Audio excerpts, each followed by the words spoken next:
உங்கள் அபிமான அனந்தலை வாழ் ஜோதிடர் வேலாயுதத்தின் நன்றி கலந்த வணக்கத்தை தெரிவிச்சுக்கிறேன்.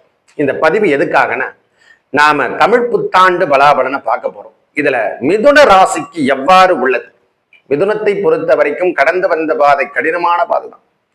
இந்த தமிழ் புத்தாண்டு ஏற்கனவே விசுவாவசு வருடம் வந்த வாழ்க்கை அவங்க வேற லெவல். கடுமையான தாக்கத்தை இந்த ஜென்மகுரு அனுபவிச்சுட்டு இருக்காங்க.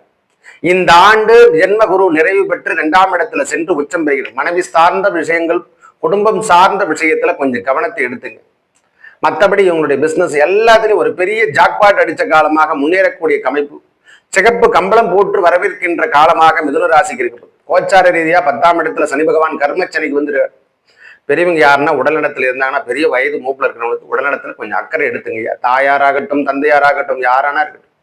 ஏன்னா ராகு பகவானும் 9ஆம் இடத்திலே இருக்கிறதால பொறுமையும் நிதானத்தையும் கடைபிடிப்பது ரொம்ப முக்கிய தருணம்.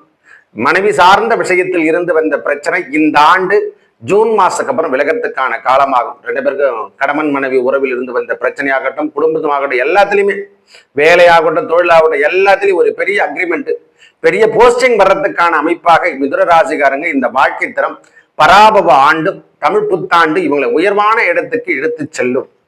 இதுல பெரிய விஷயம் எதுனா, இது வரைக்கும் அரசியலில் ஈடுபடல, ஐயா நான் எதுவுமே இல்லை, எனக்கு அதுக்கு சம்மந்தம் இல்லைன்னா கண்டிப்பாக ஈடுபடக்கூடிய காலம் ஏற்படும். நம்மளுக்கு அதுக்கு தொடர்பு இருக்காது. ஆனா அவங்களை எடுத்து சென்று அங்கே அடியெடுத்து வைக்கும்.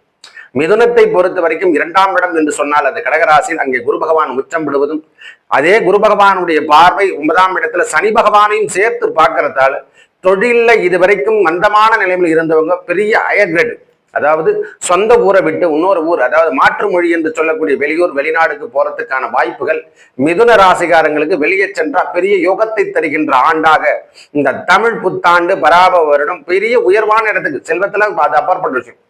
வேலையிலையும் சரி, ஜாப்லையும் சரி, மாற்று மொழி தருகின்ற இடத்துக்கு இவங்க சென்றாங்கன்னா பெரிய லெவல்ல வர்றதுக்கான வாய்ப்புகள் அதிகமாக உள்ளது.